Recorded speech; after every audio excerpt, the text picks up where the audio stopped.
Muy buen día. Vamos a comenzar. Tomen sus asientos, por favor. Muchas gracias. Muy bienvenido este domingo tan especial, domingo de resurrección. Comenzamos. Volvemos esta semana a 2 Samuel. Estamos en clase 5. Después del pequeño desvío la semana pasada al Ceder. ¿Se acuerda del Ceder? ¿Les gustó todo el significado, simbolismo del ceder? Es increíble. Pero ahora estamos regresando a 2 Samuel, clase 5, para refrescar la memoria. Ya han pasado 2 semanas, entonces la memoria está un poco oxidado. David rescató el arca del pacto y la llevó de Jerusalén finalmente, después de un recorrido de más o menos 90 años que había tomado por Filistea y otros lugares. Y durante ese recorrido en arca, muchas personas mueren por no reconocer la santidad de Dios. ¿Se acuerdan de eso? Abrieron el arca y murieron al instante varios. Ni mostrar el debido respeto ni obedecer la ley de Moisés. La ignorancia de la ley no es excusa. Dios es santo, por lo que nosotros también debemos ser santos.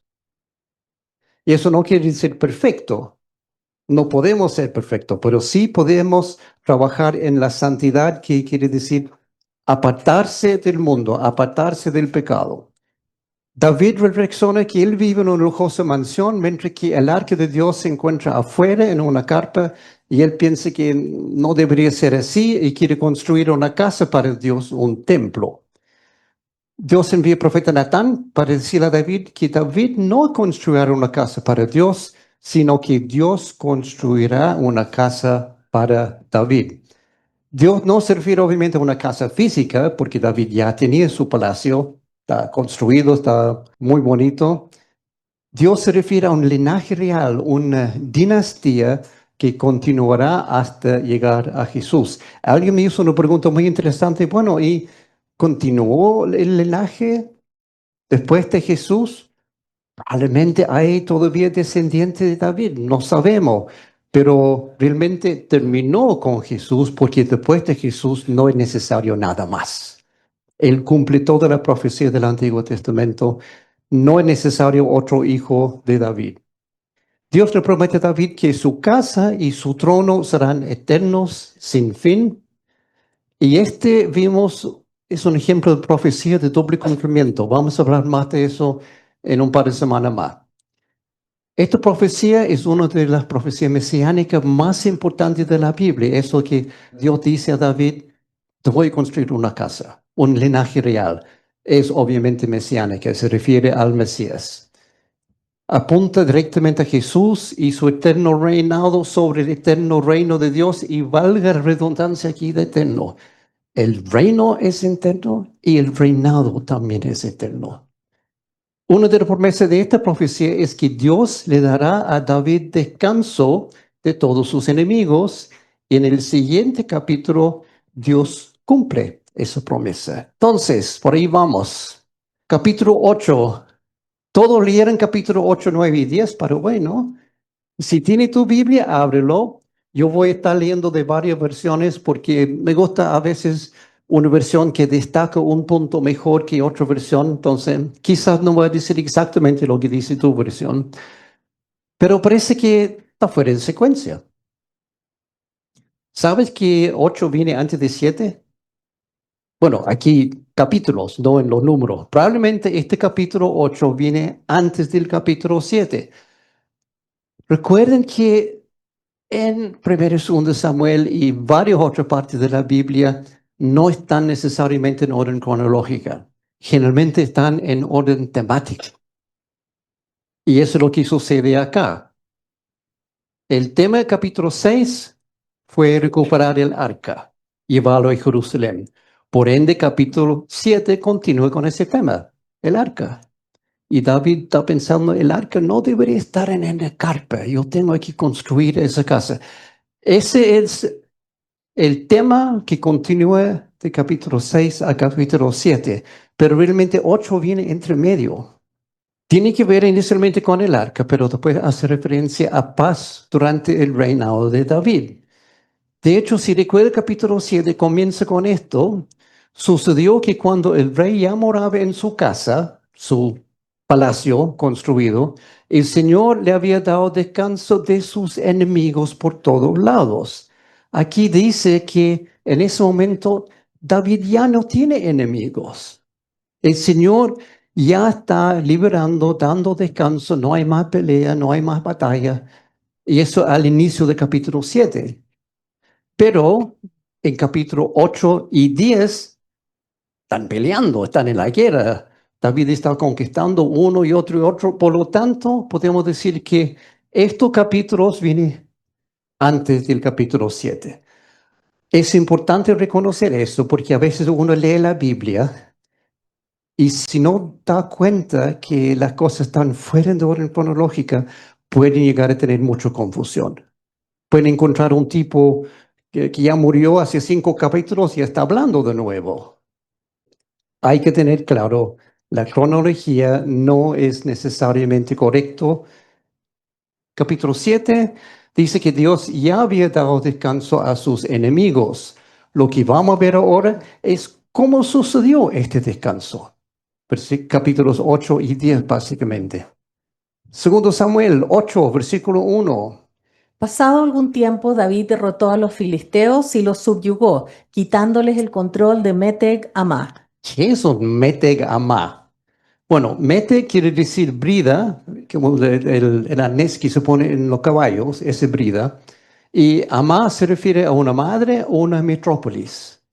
Por ende, esta frase quiere decir la brida de la ciudad madre. Y por el pasaje paralelo en Primero Crónicas, mucho de Primero Crónicas va en paralelo con Segundo Samuel, están informando de los mismos eventos. Por eso sabemos que se trata de Gat.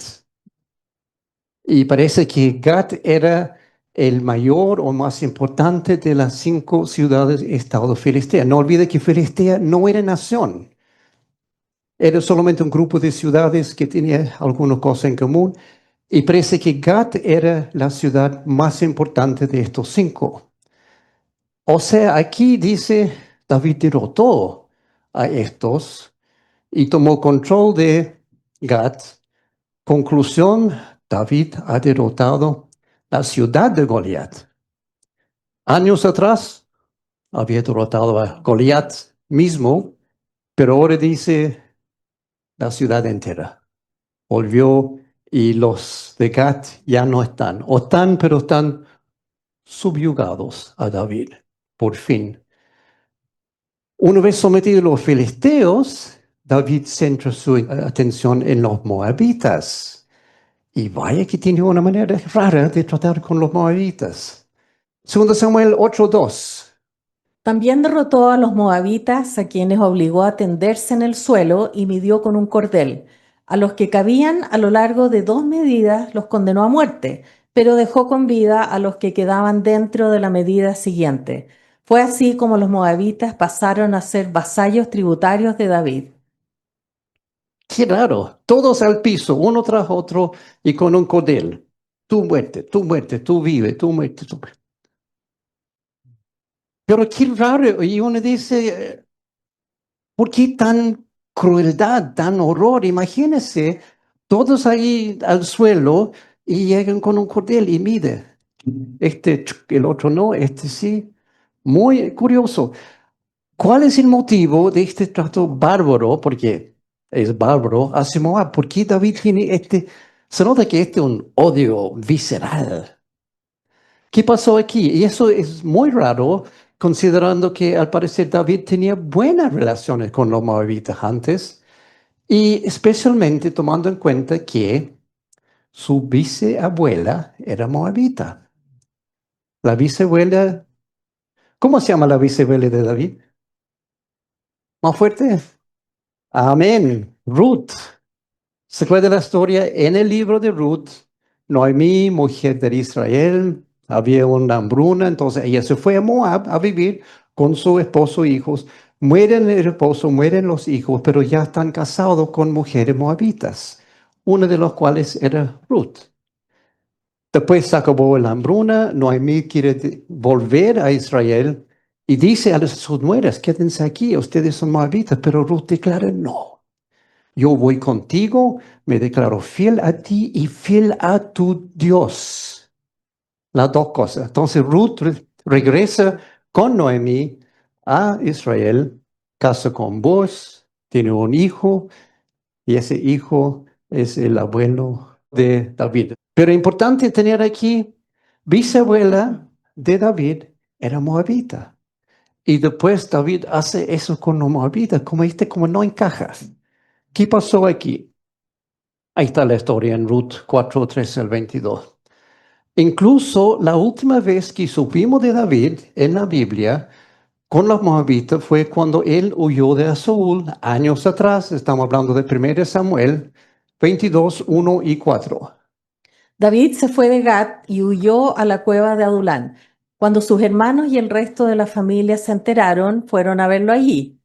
De ahí se dirigió a Mizpa en Moab y dijo al rey de ese lugar: Deja que mi padre y mi madre vengan a vivir entre ustedes hasta que yo sepa lo que Dios quiere de mí. Fue así como dejó a sus padres con el rey de Moab y ellos se quedaron allí todo el tiempo que David permaneció en su refugio. Se nota que David tiene esa relación cercana con los moabitas hasta el punto que dejó su propio padre y madre con ellos, bajo su protección. Ahora, lo raro es, esta es la última vez en la Biblia que sabemos de la padre de David. No hay más información. Entonces, por la Biblia no sabemos lo que pasó.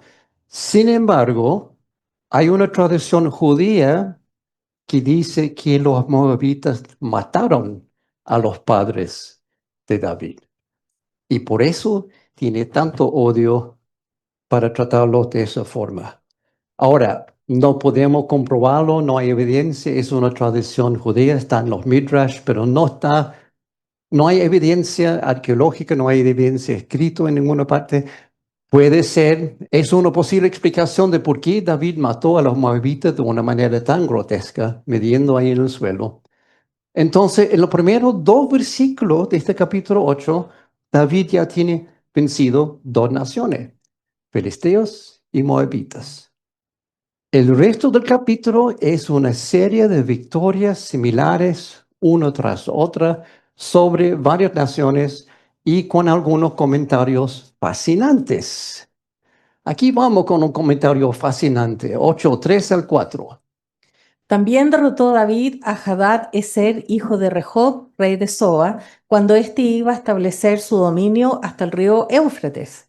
David le capturó 1,700 jinetes y 20,000 hombres de infantería.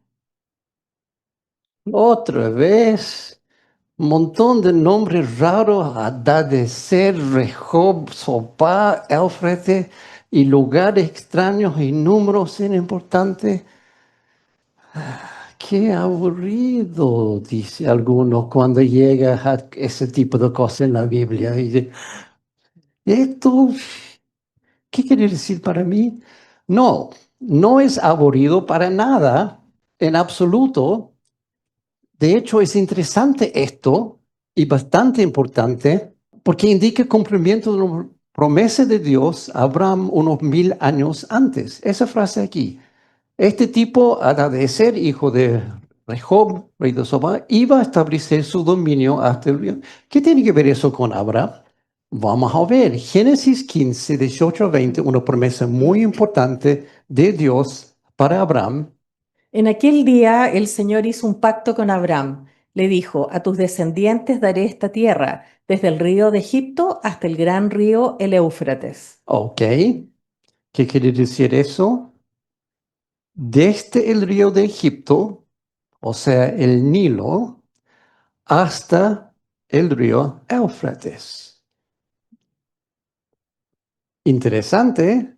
Eso es el territorio que Dios asignó a Israel originalmente. Todo esta zona aquí, del Nilo al Éufrates, mucho más grande que Israel actual, que más o menos eso, esa cosa, café oscuro, y también más grande que Israel durante la conquista de la Tierra Prometida. Incluye esto, para ponerlo en contexto hoy, los actuales Egipto, Jordania, Siria, Arabia Saudita, Irak, Kuwait, Líbano y Turquía. o completamente o parcialmente. Eso no son enormes. Y aquí dice Dios claramente a Abraham, este es tu territorio.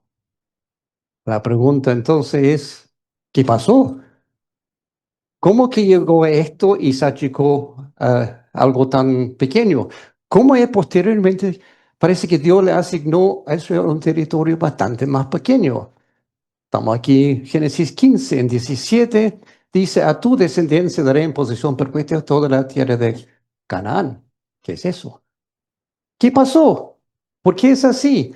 Probablemente esto se debe en lo que Abraham hizo en el mismísimo capítulo siguiente de Génesis, o sea, entre 15 y 17 está capítulo 16, 2, 4 y 9 al 12. Abraham aceptó la propuesta que hizo Sarai. Entonces ella tomó a Agar, la esclava egipcia, y se la entregó a Abraham como mujer. Abraham tuvo relaciones sexuales con Agar y ella concibió un hijo. Le dijo el ángel del Señor a Agar, de tal manera multiplicaré tu descendencia que no se podrá contar. Estás embarazada, darás a luz un hijo y le pondrás por nombre Ismael, porque el Señor ha escuchado tu aflicción. Será un hombre indómito como asno salvaje. Luchará contra todos y todos lucharán contra él, y habitará frente a todos sus hermanos. Ahí está. Como Abraham no esperó los tiempos de Dios, que Dios se había prometido que iba a tener un hijo, y esperó, no llegó el hijo, y dice, bueno, ya, con la esclava entonces. Ahora hay más descendientes que tienen que compartir el mismo territorio. Por eso, del río de Egipto hasta el gran río el Éufrates. Dios no dice, entonces voy a ampliar el territorio. Dice, no, el mismo territorio dividido entre los descendientes de Abraham. Una parte para Israel y el resto para el otro hijo de Abraham que se llama Ismael. Ahí está. Pero Ismael y sus futuros descendientes iban a ser, aquí dice, guerreros salvajes que siempre estarán al frente de sus hermanos.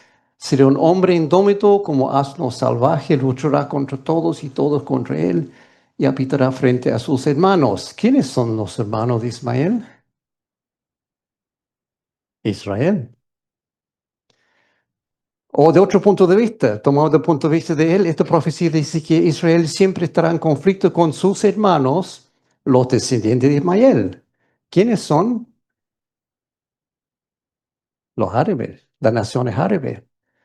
Y esto quiero aclarar aquí, no estoy haciendo una declaración política, estoy indicando que esto es una profecía bíblica, que Israel siempre iba a estar en conflicto con las naciones árabes, los descendientes de Jacob contra los descendientes de Ismael. Nada político aquí, es solamente profecía. Por ende, el siguiente capítulo, lo que vimos recién, capítulo 18, las fronteras de Israel se han achicado bastante. Ahí está exactamente 18:8. A ti y a tu descendencia daré en posesión perpetua toda la tierra de Canaán, donde ahora vives como extranjero, y yo seré su Dios. Entonces, de Nilo, Éufrates, Canaán. Ahora parece que Israel se trata solo de la tierra de Canaán, pero digo parece porque no es tan claro. En otro pasaje de la Escritura, de aquí en adelante, se repite que el territorio de Israel es del Nilo al Éufrates, pero también en otra parte repite fronteras de Canaán. Tal como deja ambigua aquí.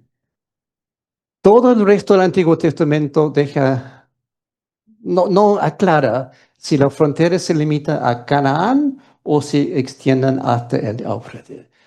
Es como, quiere decir grande, quiere decir chico, está correcto en ambos casos, porque va cambiando la definición. Y esa es la situación hoy. Más de 4.000 años después, la misma situación. Israel tiene propiedad perpetua, Canaán, lo que era Canaán, y todo el resto ocupado por los descendientes de Ismael, que son las naciones árabes. Por eso tenemos la situación que tenemos hoy en día, profecía bíblica. Esa enorme pérdida de territorio se debe al pecado de un solo hombre, que no esperó el tiempo de Dios, Abraham. Y uno dice, Abraham, padre de fe. Sí, pero aquí faltó fe. Faltó fe en que Dios iba a cumplir su promesa de mandarle un hijo. Y tomó la cosa en su mano y tenemos esto hoy en día. Él decidió hacer la cosa a su manera, a pesar de que Dios ya le había dicho que iba a hacerlo de otra forma. Solo por esta razón Israel terminó rodeado por todos lados de las naciones de su hermano, tal como dice aquí, habitará frente a todos sus hermanos. Profecía cumplida. Luchará contra todos y todos lucharán contra él, hablando de Ismael. Aquí hay una lección muy clara para nosotros. No precipites la cosa a tu manera. Si Dios ha dicho que va a cumplir, espera que Dios cumple. No trate de forzar las cosas, no trate de apurar a Dios. Espera a que Dios actúe. O podrías acabar con territorio y limitaciones en lugares equivocados y con gente que se ponga a ti. Y David tuvo una situación similar en capítulo 8, retrocediendo un poco para volver al punto, con el rey de Soba. Vamos a repetirlo, vamos a leerlo de nuevo rápidamente. También derrotó David a Hadad Ezer, hijo de Rehob, rey de Soba, cuando éste iba a establecer su dominio hasta el río Éufrates. David le capturó 1.700 jinetes y 20.000 hombres de infantería. Ok, cumpliendo la profecía, pero rey de Soba, ¿qué es eso? Bueno, ahí está Soba. Esa zona amarillo aquí en el mapa era una nación al norte de Israel en ese momento y parece que, según esta escritura, los de Soba intentaron expandir su territorio más al este hasta el Éufrates. Ya tenía una zona aquí, pero parece que querían llenar toda esta zona y David dijo no. David atacó, exterminó a los de Soba, o la mayoría, y se apoderó de sus tierras. Entonces tenemos esta situación. Israel se amplió más o menos así. Ahora, las fronteras no sabemos exactamente dónde estaban. Imagen aquí, especulación, quizá la frontera era solamente acá, quizá llegó hasta acá, no sabemos. Solamente dice que los de Soba querían expandir más al Éufrates y David dijo no, no lo van a hacer y tomó ese territorio para Israel. Sí sabemos que la frontera de Israel, en este caso, llegaron al río Éufrates, cumpliendo así la promesa de Dios a Abraham más de 1000 años antes. El punto de todo esto es demostrar que Dios siempre cumple sus promesas. A Abraham le costó entender eso, pero David entendió.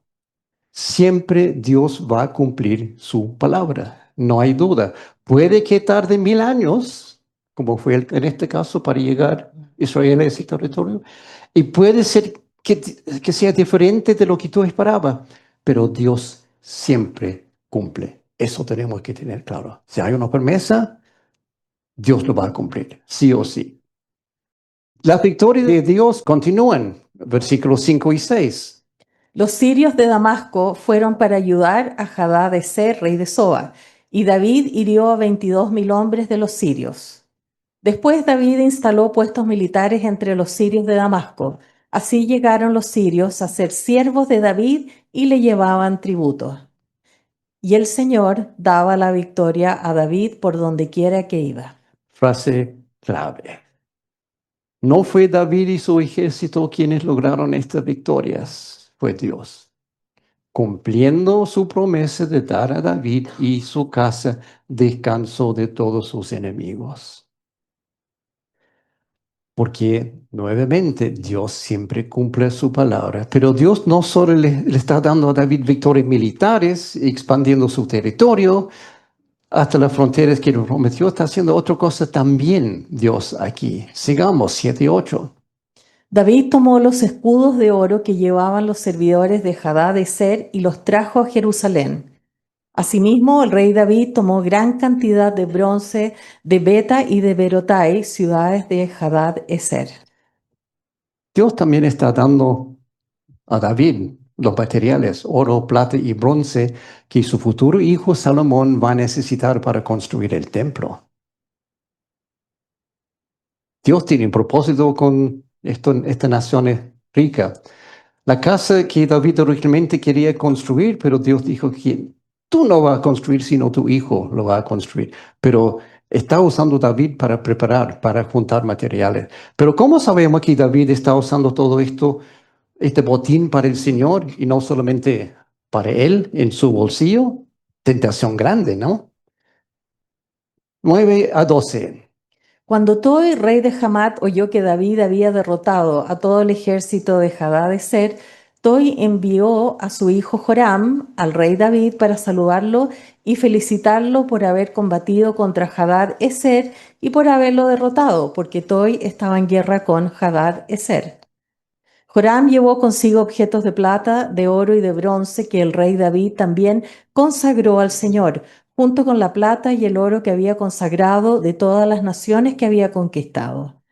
De Edom, de Moab, de los hijos de Amón, de los filisteos, de Amalec y del botín de Hadad-ezer, hijo de Rehob, rey de Soba. Se nota que están acumulando gran cantidad de oro, plata y bronce, pero aquí, frase clave, David también consagró al Señor.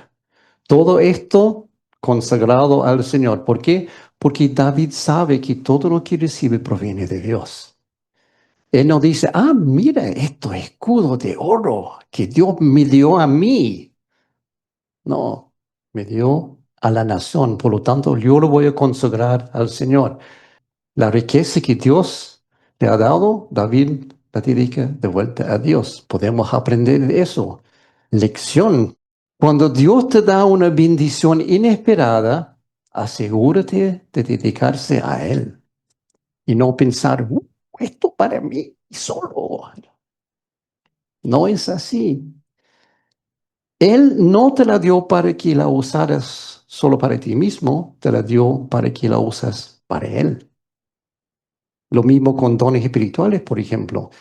Cada creyente tiene un don espiritual, por lo menos uno, pero no son para uso personal. Dice la Escritura, son para edificar el pueblo de Dios. El don que tiene, ponlo al servicio de los demás. Aquí lo mismo, tus bienes. Y siguen aún más contistas. Ahora le toca a Edom, 13-14. David adquirió renombre cuando regresó de derrotar a 18.000 hombres de Edom en el Valle de la Sal. Él instaló puestos militares en Edom. Por toda Edom instaló puestos militares y todos los edomitas llegaron a ser siervos de David. Edom, Edomita, ¿quiénes son aquellos? Se repite varias veces aquí, Edom, Edom, Edom, Edomita. En realidad, Edom es otro hermano de Israel. Este versículo es otro cumplimiento de profecía. Tenemos que rebobinar otra vez. Ahora vamos a Génesis 25, 21 y 23. Isaac oró al Señor en favor de su esposa porque era estéril. El Señor oyó su oración y Rebeca quedó embarazada. Y el Señor le contestó, 2 naciones hay en tu seno, 2 pueblos se dividen desde tus entrañas. Uno será más fuerte que el otro y el mayor servirá al menor. Esa sí es una frase rara. Generalmente es el hermano menor que sirve al mayor, al primogénito. Pero aquí Dios dice, no, el mayor servirá al menor, está al revés. Entonces, ¿quiénes son estos dos con sus roles invertidos? 24 al 26. Cuando le llegó el momento de dar a luz, resultó que en su seno había mellizos. El primero en nacer era pelirrojo y tenía todo el cuerpo cubierto de vello. A este lo llamaron Esaú.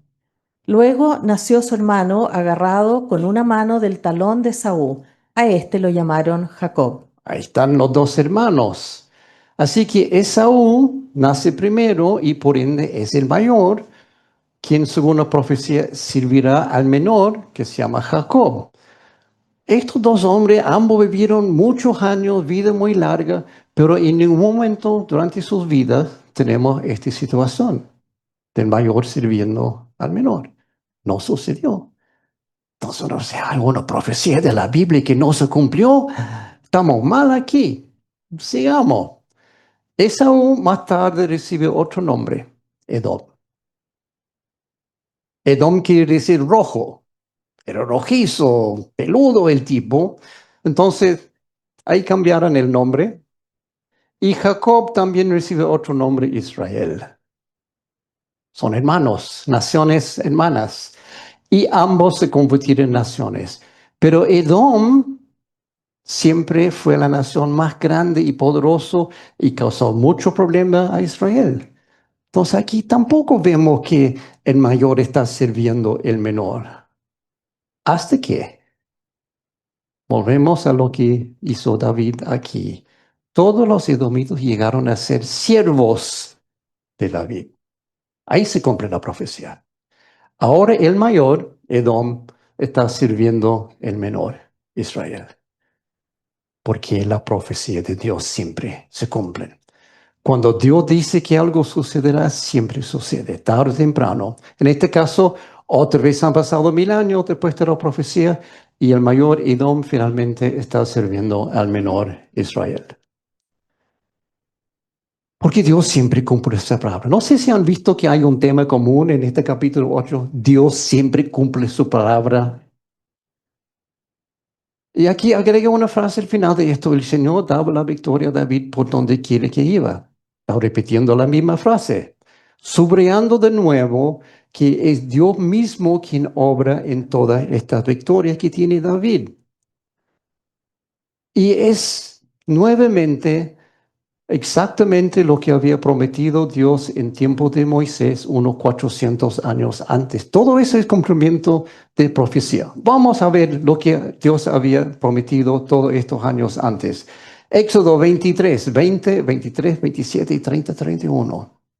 Date cuenta, Israel, que yo envío mi ángel delante de ti para que te proteja en el camino y te lleve al lugar que te he preparado. Mi ángel te guiará y te introducirá en la tierra de estos pueblos que voy a exterminar, tierra de amorreos, hititas, fereceos, cananeos, heveos y jebuseos. En toda nación donde pongas el pie haré que tus enemigos te tengan miedo, se turben y huyan de ti. Los desalojaré poco a poco hasta que seas lo bastante numeroso para tomar posesión de la tierra. Extenderé las fronteras de tu país, desde el Mar Rojo hasta el Mar Mediterráneo y desde el desierto hasta el río Éufrates. Pondré bajo tu dominio a los que habitan allí y tú los desalojarás. Y Dios está contradiciendo a sí mismo acá.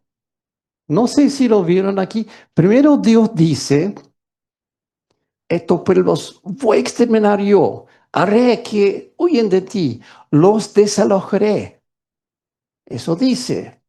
Pero después dice, tú los desalojarás. O sea, ¿cómo es la cosa? ¿Quién va a hacer el trabajo aquí? ¿Este desalojo? ¿Dios o Israel? Porque hay una contradicción. El Señor dice, yo lo voy a hacer. Y después dice, tú lo vas a hacer. Parece una contradicción, pero no lo es en absoluto. Dios nunca va a contradecir a sí mismo. A menudo nosotros cometemos este mismo error cuando oramos. Pensamos que Dios lo va a hacer todo y que nosotros simplemente podemos sentarnos y relajarnos. He orado, voy a esperar que el Señor. No es así. A ver, algunos ejemplos. Creemos que nuestro trabajo es orar y el de Dios es hacer. Señor, necesito un trabajo. Ahora me voy a la playa a estar esperando que el trabajo caiga del cielo. O Jesús, quiero ver avivamiento en mi barrio. Entonces ahí me pongo en mi asiento frente a la ventana mirando mi barrio y esperando que llegue el avivamiento. Porque yo he orado. Dios mío, quiero que mis amigos y familias sean salvos. Ahí me pongo a esperar, mientras que los pastores y los diáconos van a salvar a mis amigos y familiares. Y de repente se puso muy silencioso aquí. Cri, cri, cri, cri. Punto, punto, punto. ¿Cuál es la cosa que tú estás orando, esperando que Dios hace todo el trabajo? No levante la mano, no lo diga en voz alta. Pero seguramente hay cosas que tú estás orando pensando, oré, ahora Dios tiene que cumplir. Te tengo malas noticias, la cosa no funciona así. ¿Quién hará el trabajo aquí para contestar tus oraciones en todo esto? ¿Dios o tú? Y la respuesta es muy fácil. Sí, los dos. Dios te dará lo que necesitas, incluyendo la fuerza, el coraje, las oportunidades materiales, pero aún así tú tienes que hacer tu parte. Si andamos por la vida esperando que Dios va a cumplir todo y nosotros podemos sentarnos aquí y descansar, estamos mal. ¿Qué hizo Jesús cuando de repente vio una gran necesidad y oró al respecto? Vamos a ver, Mateo 9, 35, 38. Al ver a las multitudes, tuvo compasión de ellas, porque estaban agobiadas y desamparadas como ovejas sin pastor. La cosecha es abundante, pero son pocos los obreros, dijo a sus discípulos. Por tanto, pidan al Señor de la cosecha que envíe obreros a su campo. Entonces es así. Jesús ve, tiene compasión, ve la necesidad y dile, oren ustedes y fin de la historia, según esto. No, no es el fin de la historia, el resto está en Lucas. Vamos a continuar en Lucas 10, 1 al 9. La cosecha es abundante, pero son pocos los obreros, les dijo. Por tanto, pidan al Señor de la cosecha que envíe obreros a su campo. Vayan ustedes, Ahí está. presten atención, porque los envío como corderos en medio de lobos. El Señor dice, oren para que el Señor de la cosecha mande obreros, acto seguido, vayan ustedes. Ahí está la respuesta a la oración. Mi mismo Jesús. Tanto en Lucas y Mateo, todo el resto del capítulo consiste de Jesús preparando a sus discípulos para ir a la cosecha, dándoles lo que necesitan. Jesús oró, pero actuó. Vayan ustedes. Cuando Dios quiere que algo se haga, Él hará el trabajo, sí, pero tú también lo harás. El trabajo compartido. Obviamente menos en caso de milagros. Eso sí es netamente Dios. Nosotros no podemos hacer milagros. Pero sí, en muchas de las cosas que pedimos, podemos compartir el trabajo con Dios. Entonces volvemos a esto aquí. No hay conflicto en lo que vimos, no hay contradicción cuando Dios dijo que desalojaría a esos pueblos, quiso decir que ellos lo harían con su ayuda, los dos trabajando juntos. Y eso es lo que vemos en capítulo 8 de 2 Samuel. Moisés entendió, David lo entendió, nosotros también deberíamos entenderlo. Y resultado, el Señor daba victoria a David por donde quiera que iba. Los dos juntos. David va, el Señor da la victoria. Capítulo 8 termina con una lista de algunos de los funcionarios de David. David reinaba sobre todo Israel y practicaba David el derecho y la justicia con todo su pueblo. Joab, hijo de Sarvia, estaba al mando del ejército. Josafat, hijo de Ahilud, era el cronista. Sadoc, hijo de Ahitob, y Ahimelech, hijo de Abiatar, eran los sacerdotes. Seraías era el escriba. Benaías, hijo de Joiadá, estaba al mando de los quereteos y de los peleteos. Y los hijos de David eran príncipes. Ojo con algunas traducciones, aquí dicen eran sacerdotes. Mm, La palabra sí quiere decir sacerdotes, pero aquí la forma de usarlo, los hijos de David no pueden ser sacerdotes, no son descendientes de Aarón, pero sí puede ser príncipe. Es algo como asesor real. Están asesorando a David, ayudando a David. En ese sentido son príncipes, pero no son sacerdotes en el sentido de Aarón. Capítulo 9 está fuera de secuencia. ¡Qué sorpresa! Otro, no forma parte de la cronología de estos capítulos, ni tampoco del tema de la victoria de David en las batallas. De hecho, está bastante fuera de lugar, pero sigue siendo importante. Incluso este tema se introdujo mucho tiempo atrás, capítulo 4, donde también estaba fuera de lugar, en medio del relato del asesinato de Isboset. ¿Se acuerdan de esto? Para refrescar la memoria, volvemos a capítulo 4. Por otra parte, Jonatán, hijo de Saúl, tenía un hijo de 5 años llamado Mefiboset, que estaba tullido. Resulta que cuando de Jezreel llegó la noticia de la muerte de Saúl y Jonatán, su nodriza lo cargó para huir, pero con el apuro se le cayó y por eso quedó cojo. Y este versículo es como sándwich entre dos otras cosas. ¿Qué otra cosa? Entre Abner siendo asesinado por Joab, por un lado, inmediatamente después de este versículo, Isboset fue asesinado por dos hombres que llevan la cabeza a David esperando una recompensa. Y entre medio, este comentario de Mefiboset, como colgando de la nada. 4:4 era solamente un comentario aparte para presentarnos este protagonista, Mefiboset, y ahora viene su historia, que es una historia interesante. Volvemos al capítulo 9. Ahí va, 1. Dijo David, ¿hay todavía alguno que haya quedado de la casa de Saúl para que yo le muestre bondad por amor a Jonatán? Ahí está. La conexión, nuevamente, es temático aquí, no cronológico. Parece que justo antes vimos listado de los oficiales de David y lo que está haciendo este cargo del ejército. Y David está empezando a pensar en otra persona que eran importantes para el reino y uno específico que ya no está presente, Jonatán, su amigo. Y de hecho David pregunta, él está pensando, oye, de toda esa casa, ¿queda alguien en este momento? Sigamos, 2 y 3. Y había un siervo de la casa de Saúl que se llamaba Siba, al cual llamaron a la presencia de David. Y el rey le preguntó, ¿eres tú, Siba? Él respondió, tu siervo soy. El rey le preguntó, ¿no queda nadie de la casa de Saúl a quien yo pueda mostrar la bondad de Dios? Siba respondió al rey, aún queda un hijo de Jonatán lisiado de ambos pies.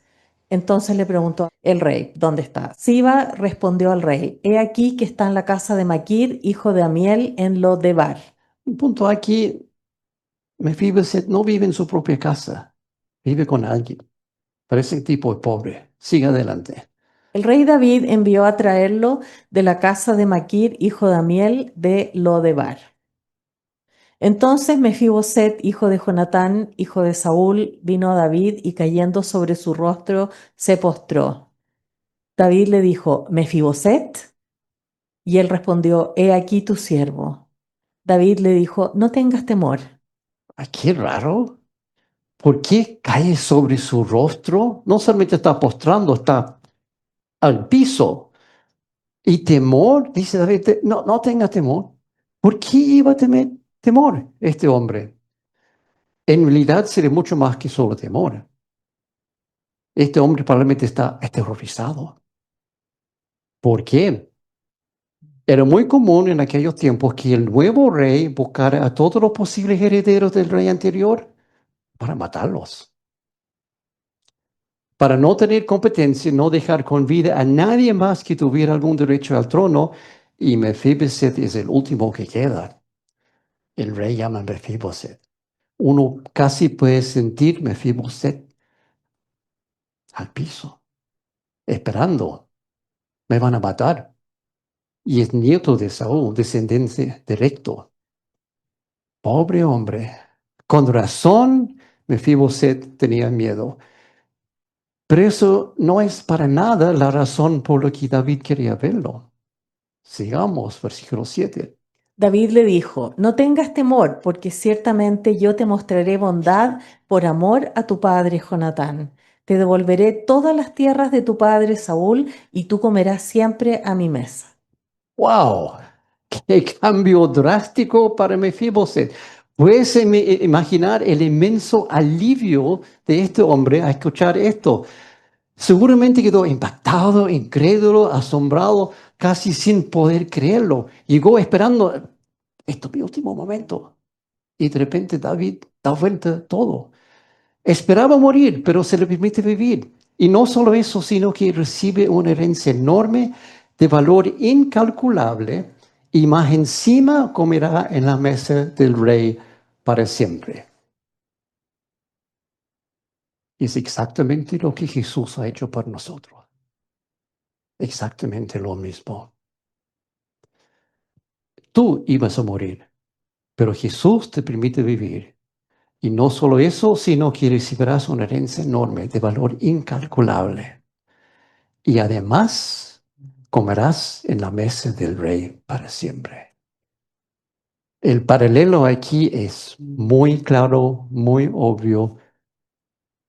No hay nada en la Biblia que no tenga un propósito, incluso un relato aparentemente insignificante de un hombre lisiado que ha perdido todo. David es un tipo de Jesús. Hemos hablado antes de tipos y antitipos. David es un tipo de Jesús y Mefiboset es un tipo de tú y yo. La increíble bendición de David para este pobre hombre es solo un pequeño presagio de la enorme bendición que Jesús nos ha dado mediante la cruz, lo que estamos celebrando este fin de semana. Su crucifixión sí y su resurrección hoy. Ese regalo de Jesús para nosotros es increíble. Y la respuesta de Mefiboset a David, él se postró y preguntó, ¿quién es tu siervo para que mires a un perro muerto como yo? Nosotros podemos decir lo mismo. Señor, ¿quién soy yo para que tú me das todo esto? Me perdona todos mis pecados, me recibe del cielo, me da vida eterna. ¿Quién soy yo, Señor, para eso? Soy un perro muerto. Eso debería ser nuestra actitud. Pero se pone mejor. ¿Cómo puede un hombre lisiado en ambos pies administrar toda esa tierra con todos los cultivos, cosechas y animales? ¿Se acuerda que David dijo, todo lo que era de tu padre Saúl? Saúl era rey, tenía terrenos y da todo a Mefiboset que ni siquiera puede caminar bien. ¿Cómo va a administrar todo esto? Entonces el rey llamó a Siba, siervo de Saúl, y le dijo, yo he dado al hijo de tu señor todo lo que pertenecía a Saúl y a toda su casa. Labrarás para él la tierra, tú, tus hijos y tus siervos, y almacenarás los productos para que el hijo de tu señor tenga provisiones. Pero Mefiboset, el hijo de tu señor, comerá siempre a mi mesa. Siba tenía 15 hijos y 20 siervos. Y Siba respondió al rey, tu siervo hará conforme a todo lo que mande mi señor el rey a su siervo. Bendición sobre bendición, increíble. Cuando Dios te da un gran encargo, también te dará todo lo que necesitas para ejecutarlo. Nunca te va a dar algo que no puedes manejar, te va a dar exactamente lo que necesitas para administrarlo, para ejecutar el trabajo. Sigue 5 y 6. Y Mefiboset comía a la mesa de David como uno de los hijos del rey. Mefiboset tenía un hijo pequeño que se llamaba Micaías. Todos los que habitaban en la casa de Siba eran siervos de Mefiboset. Pero Mefiboset habitaba en Jerusalén porque comía siempre a la mesa del rey. Él era cojo de ambos pies. Y esto es raro que nombre el hijo de Mefiboset, Micaías. ¿Qué significa el nombre Micaías? Es una pregunta. ¿Quién hay como Yahvé? Interesante. La respuesta obviamente no hay nadie como Yahvé. La bendición es que Yahvé derrama sobre Mefiboset. Increíble. Me encanta toda esta historia. Tras haber sido tan generoso con Mefiboset, David decidió ser generoso con otra persona. Ya vamos a capítulo 10. Sucedió después de esto que murió el rey de los hijos de Amón y su hijo Hanún reinó en su lugar. Y David dijo, seré bondadoso con Hanún, hijo de Nahás, tal como su padre fue bondadoso conmigo. Envió pues David algunos de sus siervos para consolarlo por la muerte de su padre. Pero cuando los siervos de David llegaron a la tierra de los amonitas, los príncipes de los amonitas dijeron a Hanún su señor, ¿crees tú que David está honrando a tu padre porque te ha enviado consoladores? ¿No te ha enviado David sus siervos para reconocer la ciudad, para espiarla y conquistarla? 4:5. Entonces Hanún tomó a los siervos de David, les rasuró la mitad de la barba, les cortó los vestidos por la mitad hasta las caderas y los despidió. Cuando le avisaron a David, envió a encontrarlos porque los hombres estaban sumamente avergonzados. Y el rey les dijo, quedaos en Jericó hasta que os crezca la barba y después volved. Infantil, ¿no? Muy curioso, pero probablemente no fue una buena idea, porque humillar a los hombres de David es lo mismo que humillar a David mismo, a su ejército y a todo Israel. Y David lo va a tomar en sus ojos también un insulto al mismo Dios. ¿Se acuerda la historia de Goliat cuando David llega al campo y escucha los gritos de Goliat desafiando el ejército de Dios viviente y él se enoja? Aquí lo mismo. Han insultado a Dios indirectamente. Los amonitas se dan cuenta de que cometieron un grave error, pero en lugar de disculparse, hacer algo para solucionarlo, lo empeoraron aún más. 6 y 7. Al ver los hijos de Amón que se habían hecho odiosos a David, los hijos de Amón mandaron a tomar a sueldo a los arameos de Bet Rehob y a los arameos de Soba, 20.000 soldados de a pie, y del rey de Macá 1.000 hombres, y de Istop 12.000 hombres. Contrató mercenarios. Insultó a David y para solucionar el problema que ahora viene David en contra, contrató mercenarios. La respuesta de David, predecible, 8 y 10. Cuando David se enteró, envió a Joab y a todo el ejército de los valientes. Y los hijos de Amón salieron y se pusieron en orden de batalla a la entrada de la ciudad, mientras que los arameos de Sobá y de Rehob y los hombres de Istop y de Maaca estaban aparte en el campo. Viendo Joab que se le presentaba batalla por el frente y por la retaguardia, escogió de entre todos los mejores hombres de Israel y los puso en orden de batalla contra los arameos. Al resto del pueblo lo colocó al mando de su hermano Abisai y lo puso en orden de batalla contra los hijos de Amón. Se nota, Joab llega por aquí, enemigo, por aquí, enemigo, y él es el sándwich entre medio. Sigamos. Y dijo, si los arameos son demasiado fuertes para mí, entonces tú me ayudarás, y si los hijos de Amón son demasiado fuertes para ti, entonces vendré en tu ayuda. Esfuérzate y mostrémonos valientes por amor a nuestro pueblo y por amor a las ciudades de nuestro Dios, y que el Señor haga lo que le parezca bien. Entonces se acercó Joab con el pueblo que estaba con él para pelear contra los arameos, y estos huyeron delante de él. Cuando los hijos de Amón vieron que los arameos huían, ellos también huyeron delante de Abisai y entraron en la ciudad. Entonces Joab se volvió a pelear contra los hijos de Amón y vino a Jerusalén. O sea, victoria sorprendente. Es interesante que Joab ni siquiera consideraba la posibilidad de derrota. No dijo, en caso que ambos vienen contra nosotros, vamos huyendo por... No, dijo, por acá, por allá. Tenía una estrategia. A pesar de que su ejército luchaba dos frentes a la vez contra dos adversarios formidables, nunca consideró la posibilidad de derrota porque sabía que el Señor estaba con él.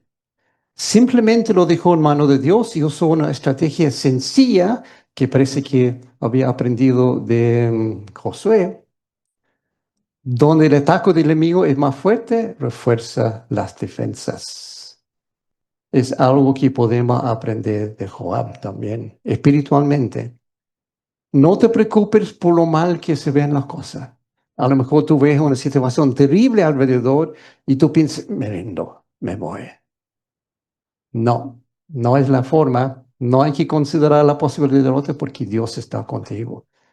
Simplemente esfuérzate y sé valiente. Una frase conocida que Dios dijo a Josué cuando dejó a Josué a cargo después de la muerte de Moisés, dijo varias veces, esfuérzate y sé valiente. Lo mismo aquí, Joab, su ejército, esfuérzate y sé valiente y deje el resultado en manos de Dios. Podemos aprender mucho de eso. Y también, cuando estás bajo ataque espiritual, el enemigo irá primero a tu punto débil. Identifica tu punto débil. Quizás es dinero, quizás es amigo, quizás es deporte, quizás es tu trabajo, quizás, no sé. Pero el diablo te va a atacar en ese punto. Ese es el punto que tiene que reforzar. 15:17. Al ver los arameos que habían sido derrotados por Israel, volvieron a concentrarse. Hadadezer mandó a sacar a los arameos que estaban al otro lado del río y fueron a Helam, y Sobac, comandante del ejército de Hadadezer, iba al frente de ellos. Cuando se dio aviso a David, éste reunió a todo Israel, cruzó el Jordán y llegó a Helam. Los arameos se pusieron en orden de batalla para enfrentarse a David y pelearon contra él. 18:19. Pero los arameos huyeron delante de Israel y David mató a 700 hombres de los carros de los arameos y a 40.000 hombres de a caballo e hirió a Sobac, comandante de su ejército, el cual murió ahí. Cuando todos los reyes, siervos de Hadadezer, vieron que habían sido derrotados por Israel, hicieron la paz con Israel y les sirvieron. Y los arameos tuvieron temor de ayudar más a los hijos de Amón. Interesante cómo Dios da vuelta a la situación. En cuestión de horas, probablemente. Situación extraña. Un rey que insulta profundamente a David cuando solo intentaba ser generoso y que luego contrata mercenarios para luchar contra David. No cabe en la mente. ¿Por qué haría algo tan estúpido? Pero aún más importante, al ver esto, pensamos, ¿por qué está esto en la Biblia? ¿Qué podemos aprender de una cosa así? ¿Alguien alguna vez te ha cortado la mitad de la barba o cortó la mitad de tu vestidura? ¿Qué podemos aprender de esto? Bueno, varias lecciones aquí. Primero, no escuche malos consejos. El rey escuchó consejo de algunos que dijeron, David no viene con consolación, viene a espiar. Eso incluye doctrina falsa, enseñanza no bíblica. Ten mucho cuidado de no escuchar malos consejos. Segundo, no haga cosas estúpidas. Parece obvio, pero... Tercero, si cometes un gran error, simplemente admítelo. Pide perdón y enmiéndalo de alguna manera. Si ese rey había ido a David diciendo, oye, nos equivocamos, aquí te mando oro, plata, animales. David seguramente, ok, me van a pagar tanto de impuesto cada año y listo, solucionado. Pero no, quiso pelear. Y cuatro, que en realidad debería ser primero, no hagas nada sin antes consultar a Dios. Pero tal vez no he dado cuenta que incluso después de todas estas batallas y muertos y heridos, solo por unas cuantas barbas rasurados y túnicas cortadas, la cosa aún no ha terminado. Los arameos fueron derrotados, sí, pero en el siguiente capítulo descubrimos que los amonitas porfiados no se rinden, siguen peleando. Solo se retiran a la ciudad principal, la fortaleza de Rabá, por lo que Joab lleva todo el ejército de Israel para atacar a Rabá nuevamente, pero no es tan fácil porque Yo sabía.